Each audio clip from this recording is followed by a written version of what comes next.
जय सच्चिदानंद जी। आप सभी को पंचानन की ओर से प्यार भरे नमस्कार।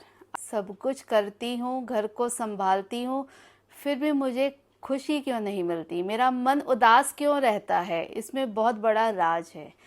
एक औरत के लिए या एक जेंट्स के लिए, इन दोनों के लिए ही खुशी बहुत मायने रखती है। और छोटा सा काम करने से हम बहुत खुश हो सकते हैं, हमारे चेहरे की उदासी दूर हो जाती है अगर हम एक छोटा सा काम कर ले। लेकिन उसको बहुत ही तरीके से और बहुत ही प्यार से शांत होकर आपको समझना पड़ेगा कि ये होता क्या है और इसके पीछे की वजह क्या है, कारण क्या है। जब हम लोग सुबह उठते हैं तो हम लोग क्या करते हैं? हमारे घर में अक्सर देखा जाता है कि काम तो सब हो रहे हैं, फिर भी कहीं ना कहीं किसी न किसी के घर में कोई नोक झोंक, कुछ कला कलेश, कुछ परेशानियां या कुछ भी दिक्कतें आती ही रहती हैं। उसके पीछे एक बहुत छोटा सा रीज़न है। कहते हैं जब आपकी सुबह मॉर्निंग होती है तो आप हंसते हंसते जब उसकी शुरुआत करते हैं तो आपका पूरा दिन अच्छा जाता है। सही है कि बहुत अच्छा जाता है, लेकिन दिन अच्छा तो जा रहा है, लेकिन आपका मन फिर भी उदास है, आपके चेहरे की उदासी बनी रहती है। खुशी क्यों नहीं आती मन में? क्या रीज़न है इसके पीछे? बहुत सिंपल है। जब हम सुबह उठते हैं तो सबसे पहले जो काम हमें करने चाहिए, हमारी शुरुआत वहाँ से होती ही नहीं है। उस चीज़ को कट करके हम आगे चले जाते हैं। आपने बहुत सिंपल से कुछ नियम अपनाने हैं, बहुत छोटे और साधारण से हैं कि आपको अपने मन में अगर खुशी चाहिए तो उस मन को पहले खुश करिए, उस आत्मा को खुश करिए जो आपको खुशी दे सकती है। बाहर के सामान आपको सब मिल जाते हैं लेकिन फिर भी आप उदास रहते हैं, तो उदासी आपको उनसे दूर नहीं हो रही है। आपकी उदासी का कारण कुछ और है, क्योंकि आपके अंदर की आत्मा और आपका मन तो उदास है। आपने एक छोटा सा एक नियम अपनाना है कि जब भी आप उठें, आपने किसी चीज़ को नहीं देखना, आपने कुछ नहीं करना, कहीं नहीं जाना। उठते साथ आपने अपने ध्यान को अपने ईश्वर के चरणों में जोड़ना है। उसके बाद आप धीरे धीरे अपना नियम ये पक्का करिए कि मुझे उनका ध्यान लगाना है। आप सिमरन करिए उनके नाम का।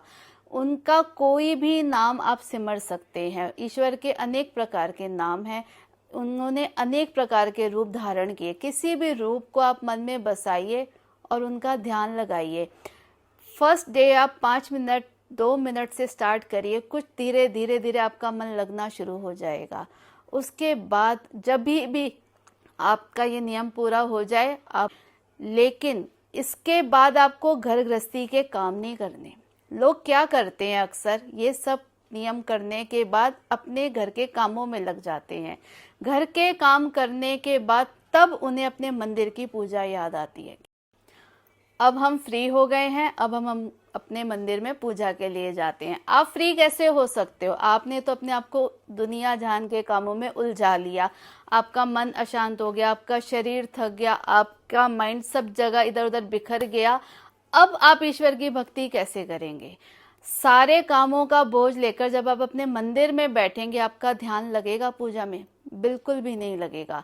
तो सबसे अच्छा नियम ये होता है अपने घर से नेगेटिविटी को भगाने का कि सबसे पहले आप नहाइए धोइए, अपने सब काम करिए, अपने मंदिर की पूजा कर लीजिए, अपने ईश्वर की आराधना करिए, उनको स्नान, उनको भोग, जो भी आपके नियम है वो पूरे कर लीजिए। ज़्यादा बड़े नहीं कर सकते, थोड़े कर लीजिए, लेकिन पहला नियम आप ये पूरा करके आइए। उसके बाद जब आप अपने मंदिर से निकलेंगे, जब आपने अपने ईश्वर का काम कर लिया, तो ईश्वर आपके सारे घर के काम में आपकी मदद करते हैं। ईश्वर जो बड़े हैं, जिनके पास शक्ति है, जो सर्वशक्तिमान है, उनके पास तो हम गए नहीं, अपनी शक्ति से हम पूरे घर को मैनेज करने में लगते हैं। कभी नहीं करना चाहिए। इस नियम को बदलिए। अगर आप अपने घर में सुख शांति चाहते हैं, बरकत, नेगेटिविटी को दूर करना चाहते हैं, तो सबसे पहला नियम ये अपने मन में बिठाइए कि मुझे किसी काम को नहीं करना, सबसे पहले मुझे अपने ईश्वर के काम को करना है। पहले आप अपने आत्मा का कल्याण करिए, अपनी आत्मा को खुराक दीजिए। जब उसे पूरी खुराक मिल जाएगी, उसका अपना सारा काम हो जाएगा, आपके काम पल भर में हो जाएंगे। आप उसके बाद आपको पता ही नहीं लगेगा कि आपके सब काम कब हुए, कहाँ हुए, सब कुछ ठीक। और घर में भी सुख शांति बनी रहती है अगर आप इस छोटे से नियम को अपनाएं। जरूरी नहीं है कि आपके घर की नेगेटिविटी केवल आपके यज्ञ या फिर जो सामग्री, आप यज्ञ सामग्री की धुनी रमाते हैं या जो भी आप करते हैं उससे नेगेटिविटी भागती है, ऐसा नहीं है। कुछ नियम ऐसे होते हैं जिनकी वजह से सब कुछ अस्त व्यस्त हो जाता है। अगर आप उनको सही दिशा में ले जाएं तो सब कुछ ठीक हो जाता है। कहते हैं ना कि जिस तरह घर को कोई नया घर बनाता है तो कहते हैं ना, वास्तुशास्त्र के हिसाब से हर चीज रखी जाए तो बहुत बरकत रहती है, नेगेटिविटी दूर होती है, सब कुछ ठीक है। वस्तुओं की तो आप इतनी चिंता करें कि उसको हर जगह सही जगह पे हर दिशा में रखा जाए कि वो सही दिशा हो। आप अपने मन की हालत को क्यों नहीं सही दिशा में लेकर आते? अपने आप से जुड़े कर्तव्य और काम सही दिशा में लेकर चलिए, आपकी सारी दिशाएं सही हो जाएंगी, आपके घर की नेगेटिविटी और सारी प्रॉब्लम्स खत्म हो जाएंगी। सबसे पहले आपके शरीर की सारे रोग खत्म हो जाते हैं, काया निरोगी हो जाती है। जरूरी नहीं है कि इसको रोज नहलाने से, धुलाने से, चमकाने से ही हम स्वस्थ रहते हैं, नहीं। मन आपका मैला, मन आपका गंदा, तो ऊपर से आप कितनी भी सफाई कर लीजिए, आपका रोग कहाँ गया? रोग तो अंदर है, ऊपर से किसका रोग दिखता है?